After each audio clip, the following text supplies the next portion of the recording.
అధ్యక్ష, గౌరవ సీనియర్ శాసనసభ్యులు హరీష్ రావు గారు ప్రస్తావన చేసిన అంశాలన్నిటిని కూడా నోట్ చేసుకున్నాం అధ్యక్ష. కానీ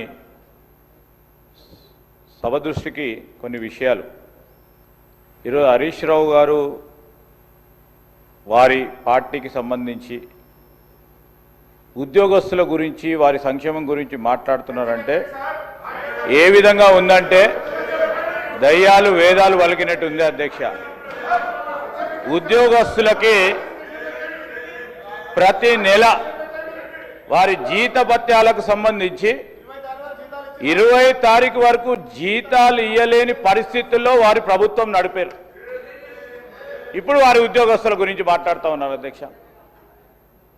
ఏదేమైనప్పటికీ ఉద్యోగస్తులకు సంబంధించిన సంక్షేమం, వారికి రావాల్సిన జీపీఎఫ్ కానీ, రిటైర్ అయిన పబ్లిక్ సర్వెంట్స్ సంబంధించిన అంశం విషయంలో ఒక సిస్టమ్ని ఏర్పాటు చేసుకొని వారికి ఏ విధమైన ఇబ్బంది రాకుండా అన్ని విధమైన చర్యలు తీసుకుంటామని గౌరవ సభ్యులకు తెలియజేస్తా ఉన్నారు. శ్రీ మాజిద్ హుస్సేన్.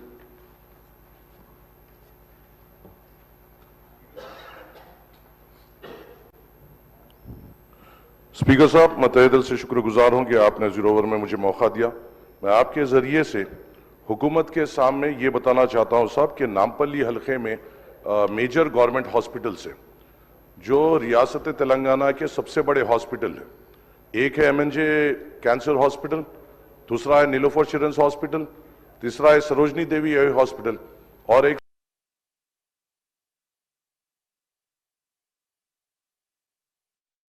आता है, उनके लिए कई दुश्वारियां वहां पे हो रही है।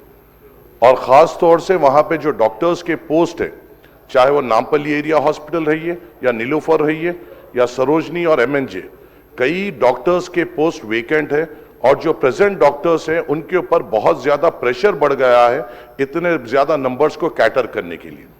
मेरी आपसे दरख्वास्त है साहब कि ये ऐसे हॉस्पिटल्स है जो तेलंगाना के ज्यादातर गरीबों के जो मेजर बीमारियां हैं और जो बच्चों का इलाज है यहाँ पे हो रहा है, और हमें उन डॉक्टर्स का प्रेशर कम करना है और वहाँ के गरीबों के साथ ठहरना है। मेरी आपसे अदबन गुजारिश ये है साहब कि इंचार्ज मिनिस्टर साहब के साथ, हेल्थ मिनिस्टर साहब के साथ एक फौरी एक रिव्यू मीटिंग इन हॉस्पिटल्स के लिए रखी जाए। वहां पर साहब एक आईसीयू भी होना बेइंतहा जरूरी है नामपल्ली एरिया हॉस्पिटल में। अगर कोई सीरियस कोई पेशेंट या खवातीन वहां पे आ रहे हैं तो उनको फौरी तौर पर उस हालत में वहां से उस्मानिया भेजा जा रहा है, जो उन गरीब औरतों के लिए बड़ी दुश्वारी हो रही है। और आप और हम यहाँ पे इसलिए है कि इनको सहूलत दे सके। उनकी सहूलत इसमें है साहब कि हम वहां पे फौरी तौर पे एक आईसीयू बनाएं।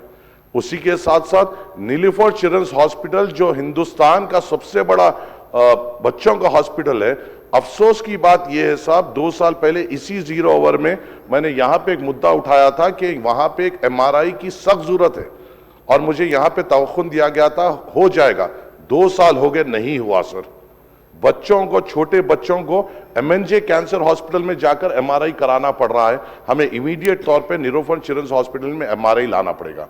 इसके साथ बस एक छोटी एक हट के बाद साहब, यहां मेरे नामपल्ली हलके में వైద్య ఆరోగ్య శాఖకు సంబంధించినటువంటి ఒక అంశాన్ని వేములవాడలో ప్రతి నెల కూడా 100 పైన ఆపరేషన్స్, అదేవిధంగా 100 పైన చైల్డ్ అండ్ మదర్కి సంబంధించి మాతా శిశు కేంద్రానికి సంబంధించినటువంటి ప్రసవాలు కూడా జరుగుతూ ఉన్నాయి.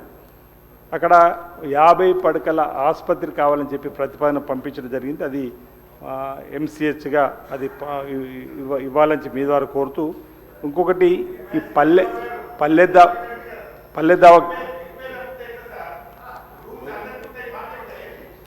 మినిస్టర్ గారు ఇప్పుడు అప్పుడే అరణ్య రోదన, ఇప్పుడు ప్రజాపాలన అయితే ఒక పల్లె అధ్యక్ష, నాకు ఈ అవకాశం ఇచ్చినప్పుడు మీకు ప్రత్యేక ధన్యవాదాలు. ఓకే, హరీష్ రావు గారు మీరు చెప్పినట్టు సూచన పాటిస్తున్నారు, మీరు కూడా ఇదే విధంగా సూచన పాటించాలని.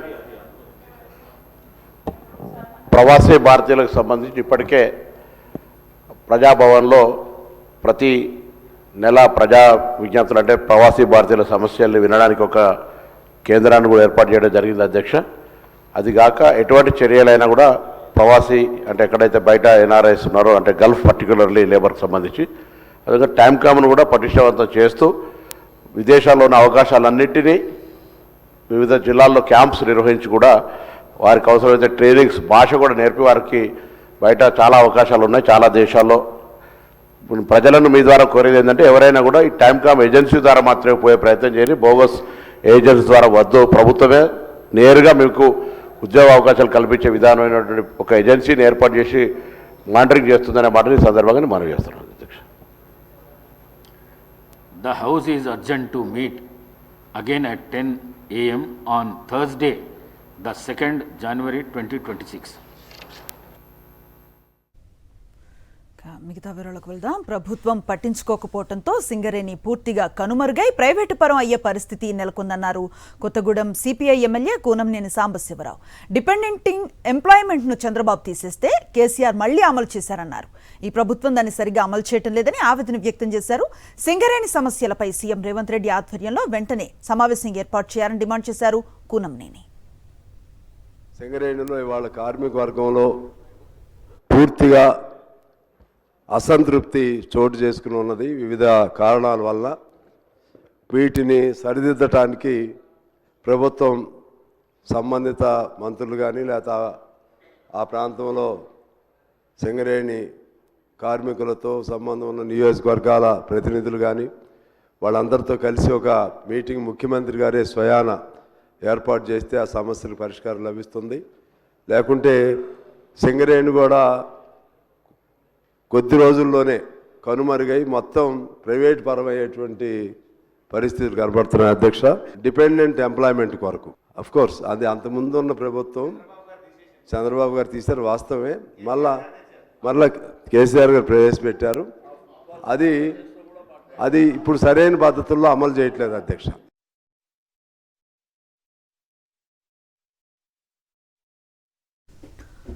రాష్ట్రంలో ఇరిగేషన్ డిపార్ట్మెంట్ సరిగా పనిచేయటం లేదన్నారు దుబాక బీఆర్ఎస్ ఎమ్మెల్యే కొత్త ప్రభాకర్ రెడ్డి. మల్లన్న సాగర్, కొండపోచమ్మ సాగర్, రంగనాయక సాగర్లకు సంబంధించి చాలా సమస్యలున్నాయన్నారు. మంత్రి ఉత్తమ్ కుమార్ రెడ్డి ఏనాడు వీటిపై రివ్యూ కూడా చేయలేదని మండిపడ్డారు. ఈ సమస్యలకు వెంటనే పరిష్కారాన్ని చూపించాలన్నారు ప్రభాకర్ రెడ్డి. మరి మల్లన్న సాగర్ మీద కానీ, మరి కొండపోచమ్మ మీద కానీ, రంగనాయక సాగర్ మీద కానీ ఎన్నో పర్యాయాలు ఎన్నో ఇష్యూస్ ఉన్నాయి. మరి కాలువల మీద కానీ, పూడికల తీతం మీద కానీ మరి ఇప్పటి వరకు ఏ ఒక్క రోజు కూడా ఇరిగేషన్ డిపార్ట్మెంట్ కానీ గౌరవ మంత్రి గారు ఉత్తమ్ కుమార్ రెడ్డి గారు కానీ చాలా విన్నపాలు చేసిన ఒక్కరోజు కూడా కనీసం ఆ జిల్లాలో ఏం జరుగుతున్నది, కాలువలు ఏమవుతున్నది, ఇరిగేషన్ది ఏమున్నది అని చెప్పి ఏ ఒక్క రోజు కూడా కనీసం రివ్యూ మీటింగ్ కూడా పెట్టిన పరిస్థితి లేదు అధ్యక్ష. మరి ఇన్ని సమస్యలున్నా మరి మా సిద్దిపేట జిల్లాలో కాళేశ్వరం ద్వారా 3 ప్రాజెక్టులు కట్టుకున్నాం. మరి దుబ్బాక నియోజకవర్గంలో దాదాపు 2 లక్షల 3 లక్షల కల్టివేషన్ ఉంటుంది. దాని మీద పూర్తిగా మరి మల్లన్న సాగర్ మీద ఆధారపడ్డది. మల్లన్న సాగర్లో చెర్ల నీళ్లు ఫుల్లుగా ఉన్నాయి. కాలువల ద్వారా, పిల్ల కాలువల ద్వారా నీళ్లు తీసుకుపోవాలి. టెంపరీగా రైతులు గతంలో యాసంగికి సొంత డబ్బులు వేసుకొని మెయిన్ కెనాల్ నుంచి తెగ్గొట్టుకొని లోపలికి నీళ్ళు తీసుకుపోయినరు, మళ్ళీ కూడిపోయినాయి. ఇప్పుడు మరి ఈ సంవత్సరం ఎట్లా అని చెప్పి చాలా మంది ఆందోళనలో ఉన్నారు. తెలంగాణకు చెందిన భక్తులు తిరుమలలో వసతి దొరక్క తీవ్ర ఇబ్బందులు పడుతున్నారన్నారు బీఆర్ఎస్ ఎమ్మెల్యే గంగుల కమలాకర్. కర్ణాటక భవన్, తమిళనాడు భవన్ లాగా తిరుమలలో తెలంగాణ భవన్ కట్టేందుకు ప్రభుత్వం ముందుకు రావాలన్నారు. అలాగే శబరిమలలో కూడా తెలంగాణ భవన్ నిర్మాణానికి అక్కడి ప్రభుత్వం 5 ఎకరాల భూమిని కేటాయించిందని దాన్ని వెంటనే ప్రారంభించాలని కోరారు గంగుల కమలాకర్. మనం తిరుపతికి వెళ్ళినప్పుడు చాలా కూడా అకామిడేషన్కి ఇబ్బంది అవుతుంది అధ్యక్ష. ముఖ్యంగా ఈ డివిజన్ వచ్చిన తర్వాత మనకు అకామిడేషన్ చాలా ప్రాబ్లం అవుతుంది అధ్యక్ష. అదే కర్ణాటక వాళ్ళకు ఒక అద్భుతంగా కర్ణాటక భవన్ కట్టుకున్నారు అధ్యక్ష. అక్కడ ఉన్న ఎమ్మెల్యేలు కానీ లేకుంటే కర్ణాటక నుంచి వచ్చిన వారికి కూడా చాలా ప్రయారిటీ ఇచ్చేసి అద్భుతంగా కర్ణాటక భవన్ కట్టుకున్నారు అధ్యక్ష. తమిళనాడు భవన్ కూడా కట్టుకోరు. సో నేను రిక్వెస్ట్ చేస్తున్నా తెలంగాణ భవన్ కూడా అద్భుతంగా తిరుమల తిరుపతి వాసులో పద్మావతి ఏరియాలో కట్టారని చెప్పుకుంటూ తద్వారా మనకు అకామిడేషన్తో పాటు ప్రయారిటీ ఉంటుంది అధ్యక్ష.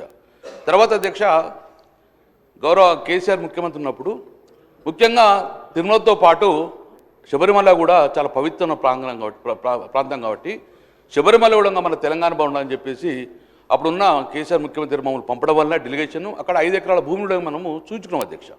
ఆ గవర్నమెంట్ కేటాయించింది 5 ఎకరాల భూమి. సో వెనువెంటనే ఈ ప్రభుత్వము స్పందించి ఆ 5 ఎకరాల భూమిలో శబరిమల కూడా తెలంగాణ భవనం కట్టాలని చెప్పి తద్వారా తెలంగాణ ప్రాంత భక్తులకు కూడా ఎలాంటి ఇబ్బంది కాకుండా చూద్దని చెప్పి గౌరవ ముఖ్యమంత్రి కూడా దాన్ని స్టేట్మెంట్ చేయాలని చెప్పి నేను రిక్వెస్ట్ చేసిన అధ్యక్ష.